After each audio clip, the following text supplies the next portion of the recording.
João estava muito chateado. A culpa foi dele, porque a mãe já lhe tinha avisado que se ele continuasse a fazer birra por causa dos legumes no seu prato, então ela ia mandá-lo embora da sala.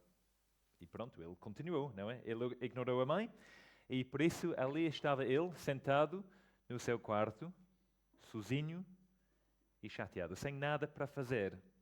Era tão frustrante ouvir as conversas na sala de estar, onde as pessoas, parece que ela estava a ter muito bom tempo a conversar e a rir. Era tão irritante sabendo que eles estavam a comer aquele bolo de chocolate que a mãe tinha feito. E era delicioso. Mas ele não. Quanto tempo mais vai demorar? Perguntou João a si próprio. Quando é que a mãe vai falar comigo? Quando é que me deixam voltar? Bem, Rebeca estava chateada, porque ela perdeu a carta de condução por causa do excesso de velocidade em Santa Luzia, tal como alguns de nós, algumas vezes. Era muito frustrante. Pronto, ela agora estava a habituar-se melhor à sua nova rotina diária. Ou seja, ela agora precisava de levantar às 6 horas da manhã para sair de casa às 6h45. Ela depois foi para a paragem de autocarro em Brasfemes para apanhar o 53T para Santa Apolónia. Depois ela esperava 6 minutos para depois apanhar o número 39 para a Baixa, ou seja, deixou perto da Rua de Sofia, Pingo Doce, e depois ela foi a pé para a portagem, onde ela era suposta apanhar o autocarro dos 7h45 para Lausanne. A ideia, e em teoria, não é? O autocarro ia chegar em Lausanne às 8h35, e sim, todos estes timings são certos, eu verifiquei. Ela ia chegar às 8h35, o que significaria que ela ia chegar ao trabalho antes das 9h. Mas há um problema. Isso é Coimbra. E os autocarros não funcionam. E é muito trânsito. Ou seja, muitas vezes os autocarros estão atrasados, outras vezes suprimidos, cancelados. O que significa que ela, tantas vezes, agora ela chegava atrasado ao trabalho. Tão chato, tão frustrante. Quanto tempo mais vai demorar? Ela pensava para si própria. Quando é que eu vou ter a minha carta de condução de volta? Quando é que a minha vida vai voltar ao normal? Bem, a Diana estava muito chateada. Ontem ela tinha tido uma discussão feia com o seu marido e ela tinha dito algumas coisas de que agora se arrependia. Mas apesar de ela ter tentado pedir desculpas inúmeras vezes, ele tinha decidido simplesmente ignorá-la. Sempre que elas estavam na mesma sala, o peso do silêncio era quase insuportável. Cada olhar que trocavam era tingido de palavras não ditas, e agora apenas houve silêncio sufocante. Bom dia, ela disse. Silêncio. Como estás? Silêncio. Olha, eu vou fazer algumas compras. Precisas de alguma coisa? Silêncio. Podemos pelo menos falar sobre isso? Silêncio. Durante quanto tempo é que isto vai continuar? Ela pensou. Quando é que ele vai deixar parar de me castigar? Quando é que as coisas vão voltar ao normal, para ser como elas eram antes? Bem, amigos, esta manhã nós vamos continuar a nossa série em Isaías. E vamos olhar para um capítulo chocante, mas ao mesmo tempo maravilhosamente encorajador. Como se calhar vocês se lembram, ou seja, Isaías foi um profeta do século 8 séculos antes de Cristo, e ele passou muitos anos a exortar o povo de Deus a arrepender-se da sua corrupção, da sua opressão, da sua infidelidade a Deus. E especialmente, ele exortou-os a deixarem de depender em alianças estrangeiras para a segurança da sua nação, mas a confiarem de todo o coração no Senhor Deus e na proteção que Ele oferecia. No entanto, eles rejeitaram a palavra de Deus e eles continuaram a rebelar-se, o que levou Deus, através de Isaías, a avisá-los de que, como castigo pela sua infidelidade, Deus ia entregá-los aos babilônios. e eles seriam levados para o exílio. Isaías 39, versículo 6, nós lemos isso na semana passada. Eis que virão dias em que tudo quanto houver em tua casa, como que entesouraram teus pais até o dia de hoje, será levado para a Babilônia. Não ficará coisa alguma, disse o Senhor. Dos teus próprios filhos, que tu gerares, tomarão, para que sejam eunucos no palácio do rei da Babilônia. E passados 200 anos, foi exatamente isso o que aconteceu, não é? E podemos ler sobre isso em vários livros da Bíblia, incluindo Daniel, não é? Ou seja, os militares, os soldados da Babilônia, eles atacaram a cidade de Jerusalém, eles conquistaram a cidade e eles levaram os israelitas para o exílio como cativos. E que foi um momento desesperadamente triste para o povo de Deus. Mas apesar de o castigo ter sido merecido, à medida que os anos passavam e à medida que eles permaneciam em cativeiro, a pergunta que eles fizeram era: por quanto tempo é que isso vai continuar? Até quando Deus vai continuar a nos castigar? Será que as coisas vão voltar um dia para como elas eram antes? Ou será que ficaremos assim para sempre? E é para esta questão que Isaías se volta agora. Então, por isso, vamos abrir as Bíblias para Isaías 40. Isaías 40. E antes de ler, eu vou orar. Vamos orar. Senhor Deus, nosso Pai, muito obrigado por este dia e obrigado pela Tua Palavra.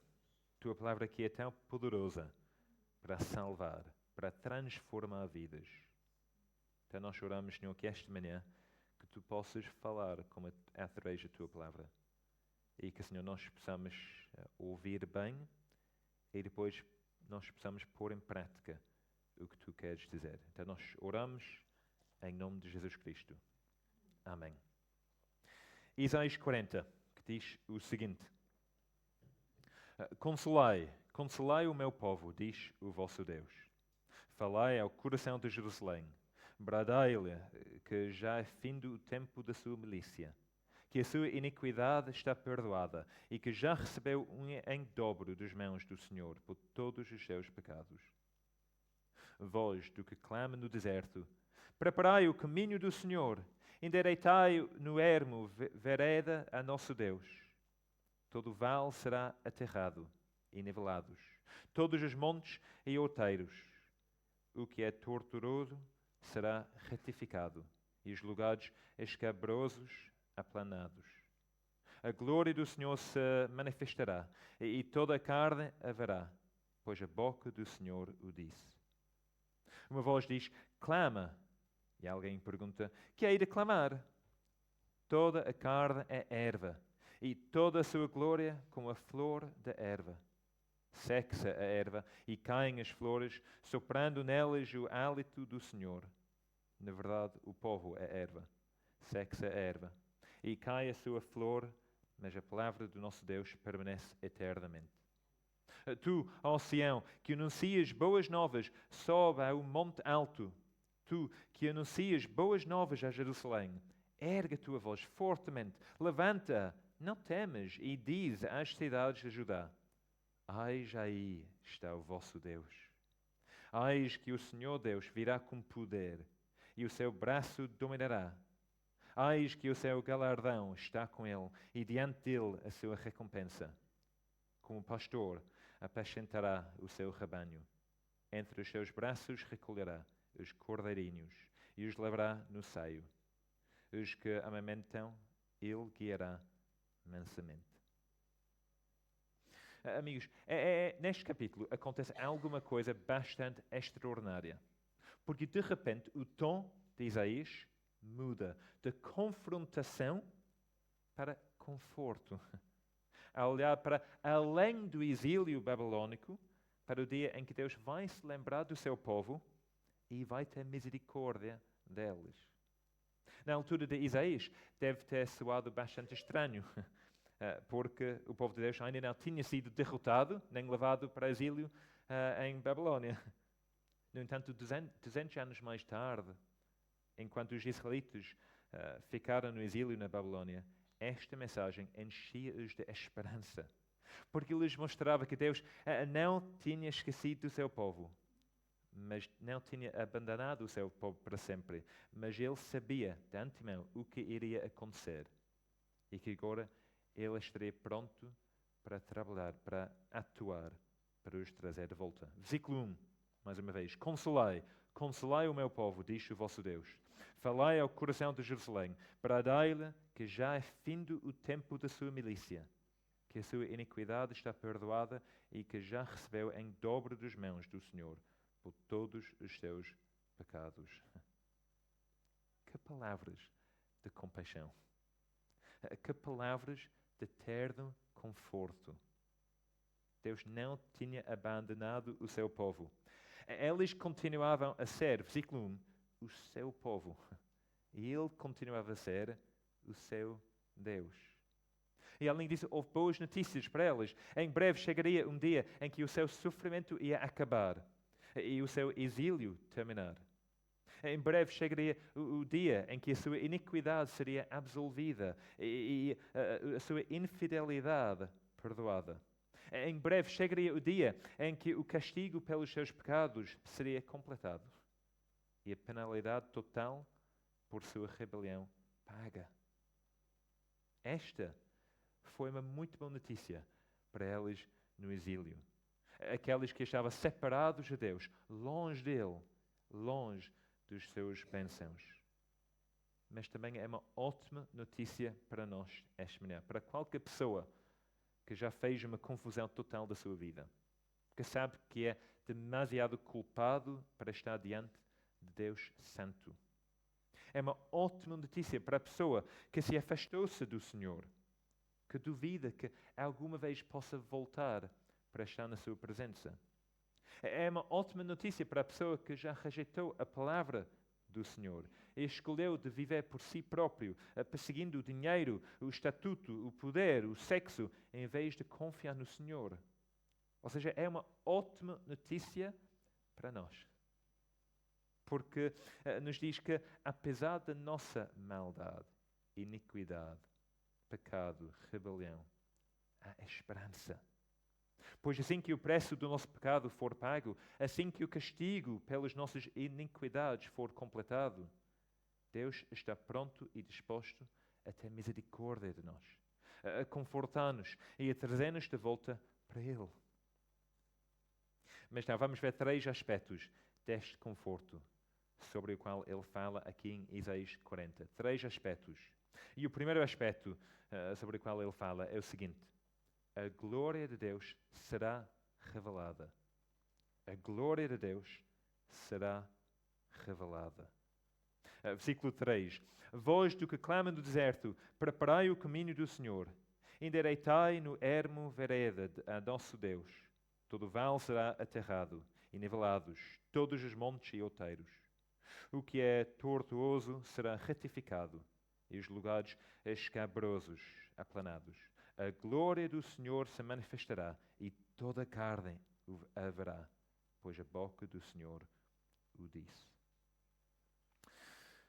Quando um chefe do Estado visita um outro país, numa visita oficial, uma visita de Estado, é normalmente uma ocasião bastante importante, bastante grande, que exige bastante planeamento. Ou seja, o planeamento para uma visita do Estado demora pelo menos 12 meses, um ano. Uma vez que cada evento é discutido e planeado ao mais ínfimo pormenor. Ou seja, os locais, as flores, os banquetes, a disposição dos lugares, a segurança, o horário, tudo é organizado. E não são poupadas despesas para garantir que o convidado de honra é tratado com o maior respeito e que lhe são dados todas as cortesias. Porque tudo tem que ser perfeito. Nada pode ser deixado ao acaso. A não ser se vocês são franceses. Não devia dizer isso, não, mas não sei se vocês são franceses. Pois, no ano passado, Não foi ano passado. Sim, foi no ano passado. O que aconteceu quando o meu rei Carlos, o outro rei, também temos rei Jesus, que é o melhor rei, mas rei Carlos, quando ele era suposto fazer uma visita do Estado à França, tudo foi planeado há muito tempo, com muitos pormenores, muitos detalhes, E o que aconteceu umas semanas antes da sua visita? Foi cancelado. Foi cancelado. Porquê? Manifestações violentas, que vocês viram nas televisões, certeza. Houve bastante manifestações contra o governo, então o governo francês não conseguia garantir a segurança do meu rei. Então foi cancelado. E foi triste, foi uma pena, tanto planeamento, mas não aconteceu.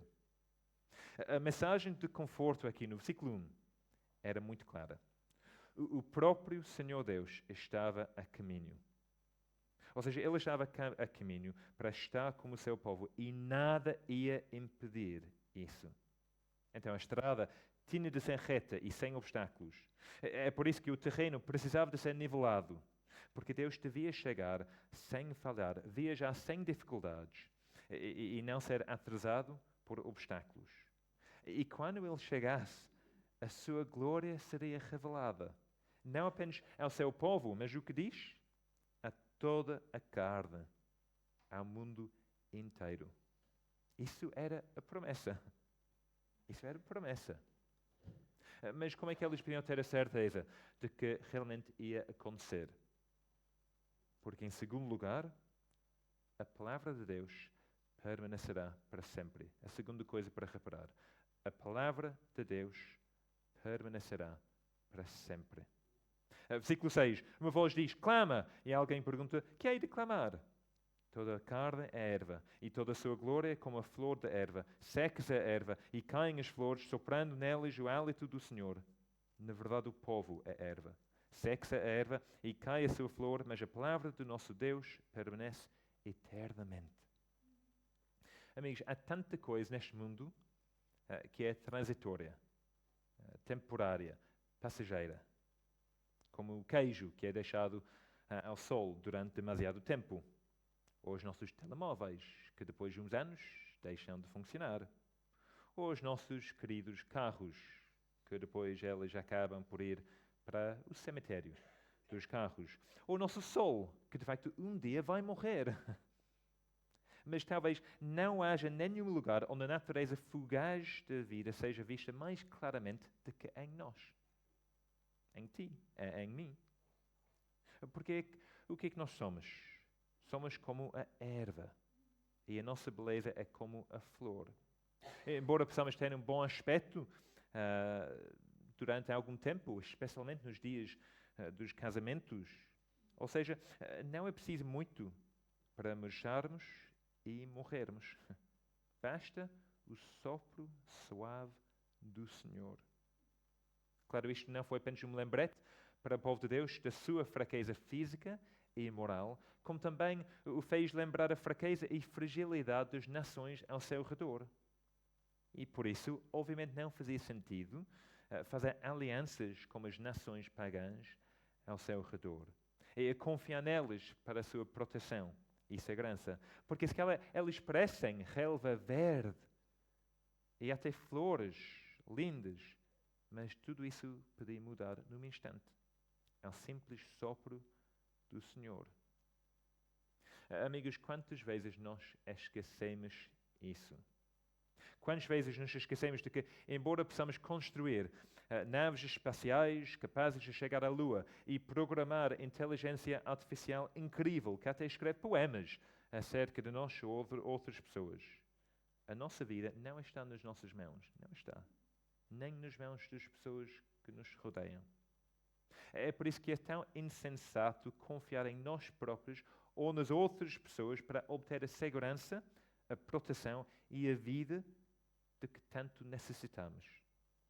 Porque elas são passageiras, como o orvalho numa manhã de verão, ou névoa no céu matinal. Em breve vão desaparecer. E depois? E depois? Mas a palavra de Deus é verdadeira.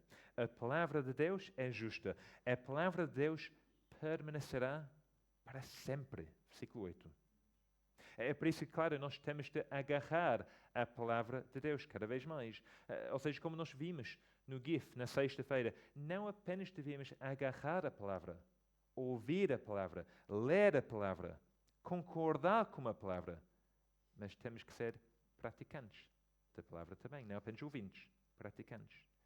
Temos que ser aqueles que estão a viver em conformidade à palavra diariamente. Assim, apesar da feroz oposição que o povo de Deus enfrentava no exílio, e apesar das suas circunstâncias em constante mudança, o que é que eles eram supostos fazer?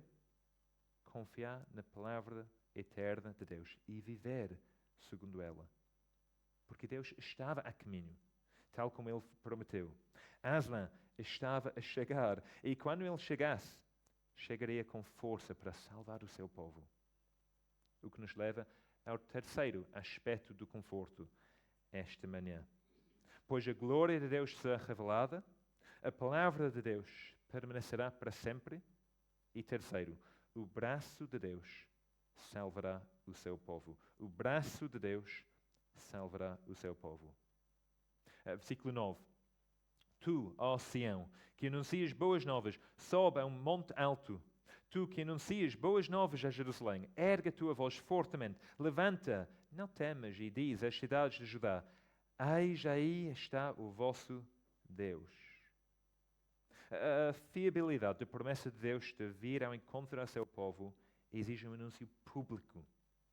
Assim, o mensageiro sobe agora a uma alta montanha, onde pode ser visto e ouvido por todos.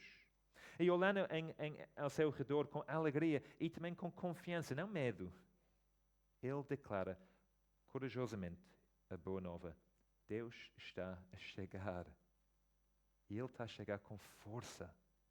Ele está a chegar para salvar. Versículo 10. Eis que o Senhor Deus virá com poder e o seu braço dominará. Eis que o seu galardão está com ele e diante dele a sua recompensa. Como pastor, apacentará o seu rebanho.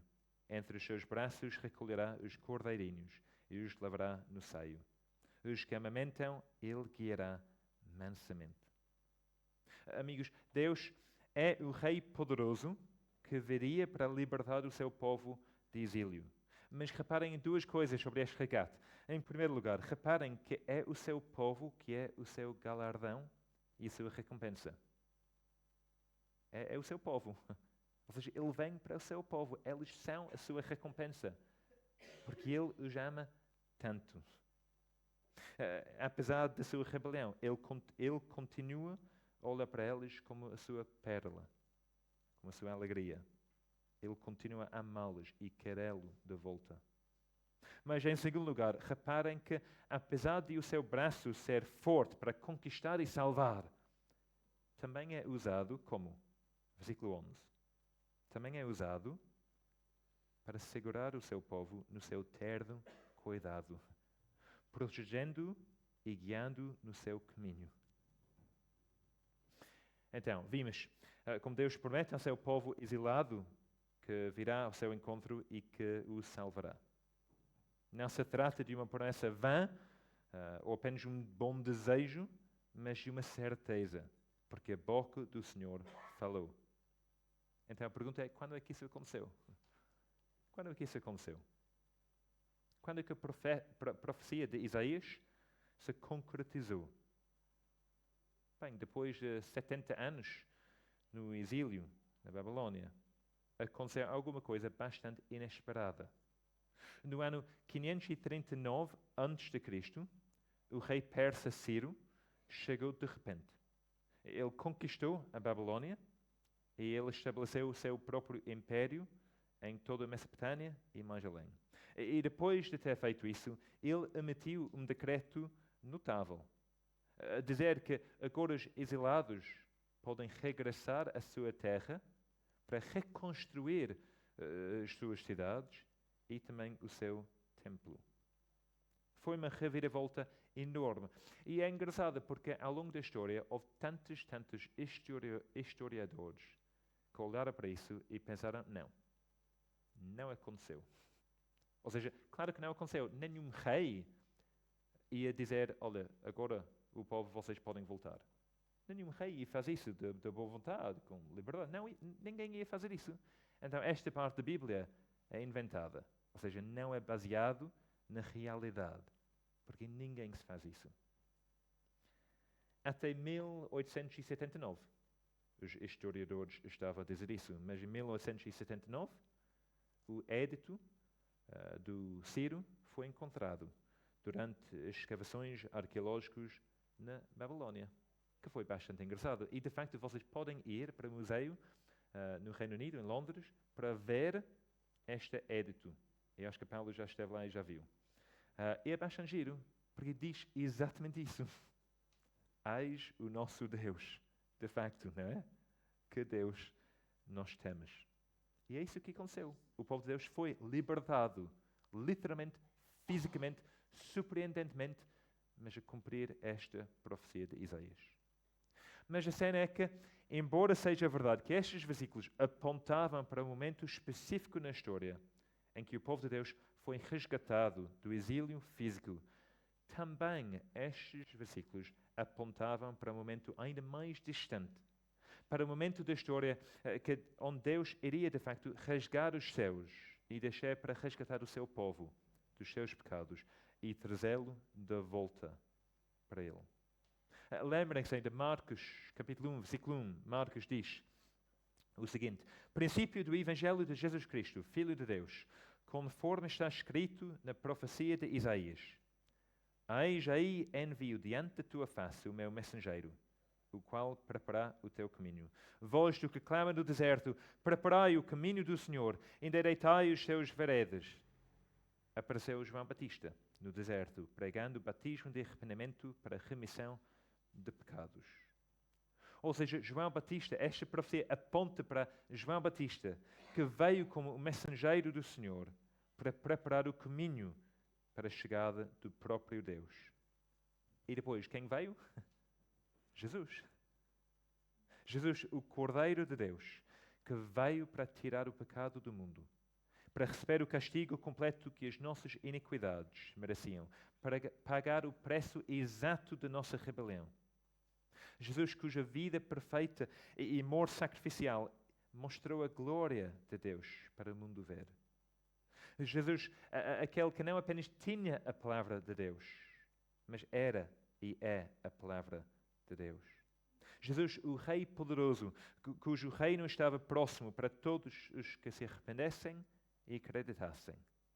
Jesus, o bom pastor, que não veio para ferir ou matar, mas para buscar os perdidos e mostrar misericórdia e compaixão para com os fracos. Jesus, o Filho de Deus, que veio por ti e por mim. Irmãos, amigos, é isso que nós precisamos. Porque a verdade é que por causa da nossa culpa, por causa do nosso pecado, por causa da nossa rebelião, tal como os israelitas, nós fomos separados de Deus e afastados dele. E embora seja tão fácil pensar que tudo depende de nós para restaurar o nosso relacionamento com Ele, que se nós o procurarmos o suficiente, se nos esforçarmos o suficiente, se fizermos boas obras o suficiente, se vivermos vidas moralmente certas o suficiente, então nós vamos ser capazes de nos libertar e voltar para Ele. Não é verdade. Não é verdade. Não é nada que nós possamos fazer para nos libertarmos e voltarmos para Deus. Mas o que Deus fez? Tal como em Gênesis 3, quando não é o homem que vai à procura de Deus, mas Deus que procura o homem. Onde estás? Onde estás? Deus enviou o seu Filho ao mundo para nos buscar, para nos mostrar a sua glória, a glória do Filho único, cheio de graça e de verdade. Embora tenha vindo como Emmanuel, Deus conosco. Embora tenha vindo como o poderoso Rei prometido de Deus, também ele veio como alguém que era manso e humilde. Mateus 11 diz: vinde a mim, Jesus está a dizer, todos os que estáis cansados e sobrecarregados, e eu vos aliviarei. Tomai sobre vós o meu jugo e aprendei de mim, porque sou manso e humilde de coração, e achareis descanso para a vossa alma, porque o meu jugo é suave e o meu fardo é leve.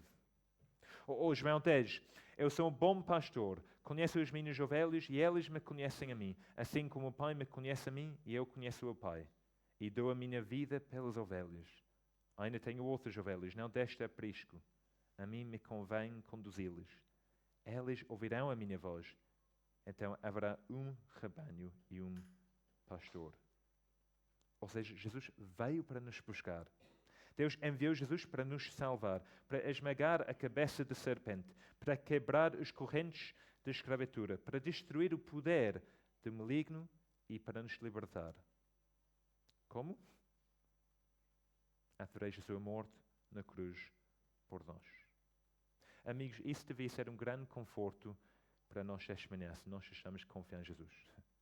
Ele não veio para nos condenar como nós merecemos. Talvez esta semana te sintas sobrecarregado com o teu pecado. Talvez esta semana o teu coração esteja a sentir pesado e a tua consciência perturbada. Se assim, há esperança. Volte-te para Jesus. Volte-te para Jesus com arrependimento e fé.